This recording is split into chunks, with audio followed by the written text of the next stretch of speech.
ICSE 10th क्लासचं फिजिक्सचं जे first lesson आहे force, त्याची स्टडी आपण करणार आहे. तर त्यामधला हा पहिला व्हिडिओ आहे आणि सुरुवातीला आपण काही बेसिक कन्सेप्ट बघणार आहे. जसं ज्या बॉडीज आहेत फिजिक्समध्ये आपण त्याला रफली 2 कॅटेगरीजमध्ये डिव्हाइड करतो. पहिल्या टाईपची जी बॉडी असते त्याला म्हणतो आपण रिजिड बॉडी. आता रिजिड बॉडी म्हणजे काय, तर रिजिड बॉडीची आपण काय डेफिनेशन दिली, it is a body whose size or shape does not change by application of force.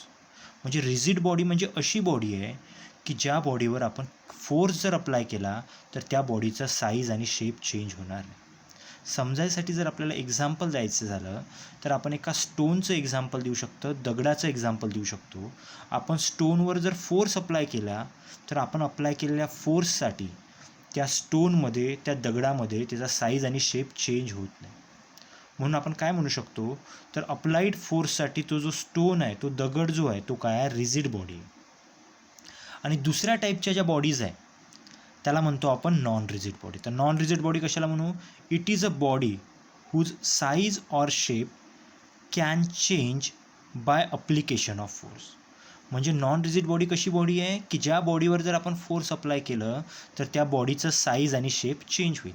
जर एक्झाम्पल द्यायचं झालं तर काय एक्झाम्पल देऊ शकतो आपण, तर जो बलून असतो, फुगवलेला जो बलून असतो, फुगा जो असतो, त्यावर आपण थोडं जरी फोर्स अप्लाय केलं, थोडं जरी प्रेस केलं तर त्याच्या साईज आणि शेपमध्ये काय होतो, चेंज होतो. मग नॉन रिजिड बॉडीचं सिम्पल एक्झाम्पल काय देऊ शकतो आपण, बलून देऊ शकतो. ठीक. मग जर आपण एखाद्या रिजिड बॉडीवर फोर्स अप्लाय केला तर त्याचा साईज आणि शेप चेंज होत नाही. पण ते जर आपलं अप्लाइड फोर्स सफिशियंट असेल तर ती जी रिजिड बॉडी आहे तिच्यामध्ये काय येईल, मोशन प्रोड्यूस होईल. म्हणजे जर ती स्टेशनरी असेल तर ती काय येईल, मोशनमध्ये येईल. ठीक आहे.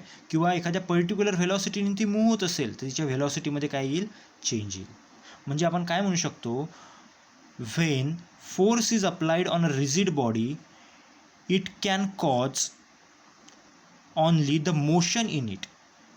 म्हणजे जर रिजिड बॉडीवर आपण फोर्स अप्लाय केला तर त्या रिजिड बॉडीमध्ये फक्त मोशन येऊ शकते, त्याचं साईज आणि शेप चेंज होणार नाही. आणि त्याच्याच उलटं जर आपण पाहिलं, जर एखादी नॉन रिजिड बॉडी असेल, त्या नॉन रिजिड बॉडीवर आपण फोर्स अप्लाय केला तर त्या नॉन रिजिड बॉडीच्या साईजमध्ये पण चेंज येऊ शकतो किंवा शेपमध्ये पण चेंज येऊ शकतो आणि त्या बॉडीमध्ये मोशन पण प्रोड्यूस होऊ शकतं. म्हणून आपण म्हणतोय की when force is applied on a non-rigid body, force can cause both the change in its size or shape and motion in it. म्हणजे नॉन रिजिड बॉडीवर जर आपण फोर्स अप्लाय केला तर ती नॉन रिजिड बॉडीचा साईज आणि शेप पण change होऊ शकतो आणि ती बॉडी काय होऊ शकते, मोशनमध्ये पण येऊ शकते. ठीक आहे. आता आपण जो फोर्सचा जो कन्सेप्ट आहे आपल्याला माहिती आहे की बाय न्यूटन सेकंड लॉ फोर्सला आपण काय डिफाईन केलं होतं, तर force applied on a body is define as rate of change of linear momentum of body. ठीक आहे. Force applied on body is define as rate of change in its linear momentum.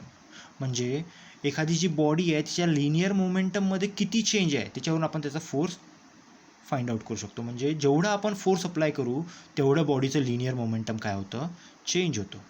जेवढं आपण force apply करू तेवढं बॉडीचं linear momentum change होतं.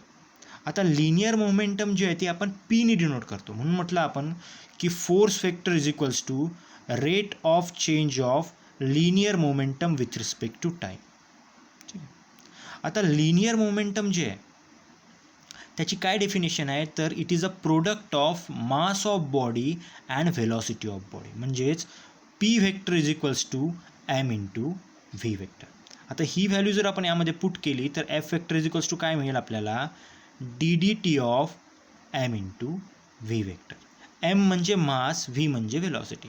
आता मास जे असते कुठल्याही बॉडीचं ते नेहमी काय असते, कॉन्स्टंट असते. ठीक आहे. बॉडी आपण कुठेही जरी नेली, अर्थवर असू द्या किंवा युनिवर्समध्ये कुठेही जरी असेल तर त्या बॉडीचं मास काय असते, नेहमी कॉन्स्टंट असतं. आता इथे हा डेरिव्हेटिव्ह आहे.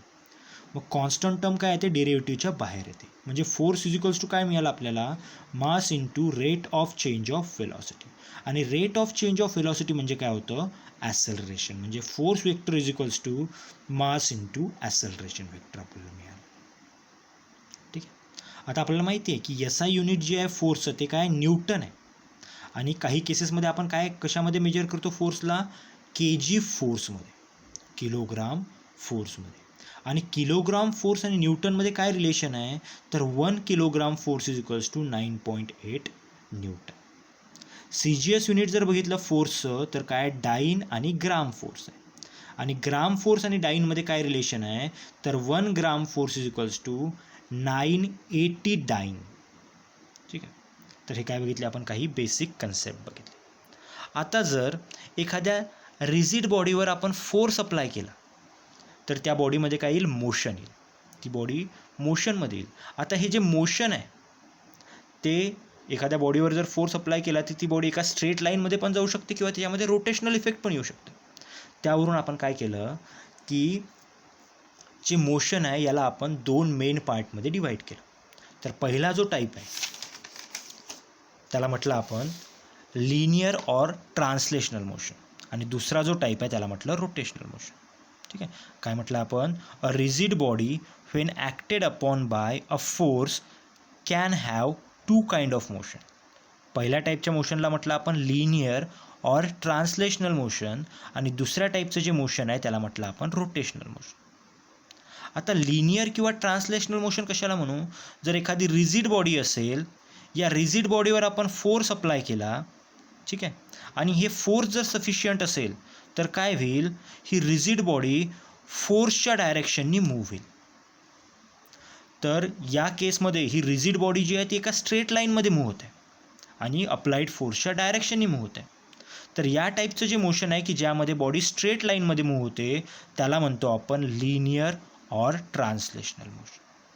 आता याचं जर एक्झाम्पल द्यायचं झालं तर एखादा बॉल जर असेल जमिनीवर, फ्लोअरवर जर एखादा बॉल असेल, त्याच्यावर आपण फोर्स अप्लाय केलं, त्या बॉलला जर पुश केलं तर तो बॉल काय जातो, एका स्ट्रेट लाईनमध्ये जातो. तर ते काय झालं, याचं एक्झाम्पल झालं. दुसऱ्या टाईपचं मोशन म्हटलं आपण रोटेशनल मोशन. तर रोटेशनल मोशन आपण समजू आता. तर एखादी बॉडी असेल, ती बॉडी जर आपण एखाद्या पॉईंटवर पायवोट केली आहे, ठीक आहे, आणि त्या बॉडीवर जर एखाद्या सुटेबल ठिकाणी आपण फोर्स अप्लाय केलं आणि या फोर्समुळे जर बॉडी काय होत असेल, रोटेट होत असेल, ठीक आहे, या अप्लाइड फोर्समुळे या पायवोटमधून पास होणाऱ्या ॲक्सिस थ्रू, हे पायवोट जो आहे याच्यामधून जी एक ॲक्सिस पास होईल, या पायवोट थ्रू पास होणाऱ्या ॲक्सिसच्या अराउंडमध्ये ही बॉडी जर रोटेट होत असेल, ठीक आहे, तर या केसमध्ये हे जे मोशन आहे याला म्हणतो आपण रोटेशनल मोशन. म्हणजे आपण काय केलं, इथे फोर्स अप्लाय केलं आणि या फोर्समुळे काय आला, या बॉडीमध्ये टर्निंग इफेक्ट आला. जर फोर्स अप्लाय केला आणि बॉडीमध्ये टर्निंग इफेक्ट येत असेल तर त्याला म्हणतो आपण मोमेंट ऑफ फोर्स, आणि या केसमध्ये जे मोशन असते त्याला म्हणतो आपण रोटेशनल मोशन. एक्झाम्पल जर द्यायचं झालं तर force applied on a wheel pivoted at centre. Suppose ही जी बॉडी आहे आपण काय कन्सिडर करू, व्हील कन्सिडर करू की जो काय सेंटरमध्ये पायोट आहे.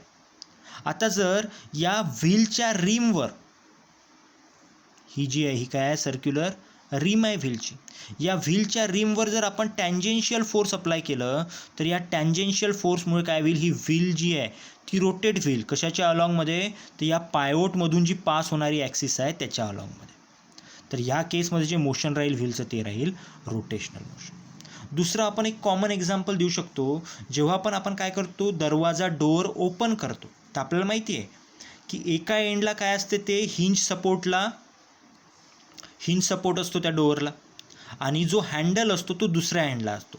मग जेव्हा पण आपण फोर्स अप्लाय करतो हँडलवर तर तो डोअर काय होतो, स्ट्रेट लाईनमध्ये जातो का, नाही, तो स्ट्रेट लाईनमध्ये जात नाही, तर तो काय होतो, रोटेट होतो या टाईपमध्ये. इथे असा डोअर असेल तर तो काय होईल, असा रोटेट होईल. ठीक आहे, असा जर डोअर असेल तर तो असा रोटेट होईल. तर तो काय होतो, त्या हिंज सपोर्टच्या अक्रॉसमध्ये रोटेट होतो. तर या केसमध्ये जे मोशन झालं ते पण काय झालं, रोटेशनल मोशन झालं. आणखी जर सिम्पल एक्झाम्पल द्यायचं झालं तर आपल्याला माहिती आहे फॅन आपल्याकडे जो असतो जे फॅनचं जे मोशन आहे ते पण काय आहे, रोटेशनल मोशनचं एक्झाम्पल. ठीक आहे. तर या फर्स्ट व्हिडिओमध्ये आपण कुठले कन्सेप्ट पाहिले तर 2 टाईपच्या बॉडीज बघितल्या. एक बॉडी म्हटलं आपण रिजिड बॉडी, दुसरी म्हटलं नॉन रिजिड बॉडी. त्यानंतर फोर्स म्हणजे काय ते पाहिलं आपण. फोर्स म्हणजे काय, मग कशाला फोर्स म्हटलं आपण, तर applied force on any body is given by rate of change of linear momentum of that body. आणि जर बॉडीवर जर फोर्स अप्लाय केला, एखाद्या रिजिड बॉडीवर जर फोर्स अप्लाय केला तर त्या बॉडीमध्ये लिनियर म्हणजेच ट्रान्सलेशनल मोशन प्रोड्यूस होऊ शकते आणि दुसऱ्या टाईपचं मोशन म्हणजे रोटेशनल मोशन पण प्रोड्यूस होऊ शकते. ठीक आहे.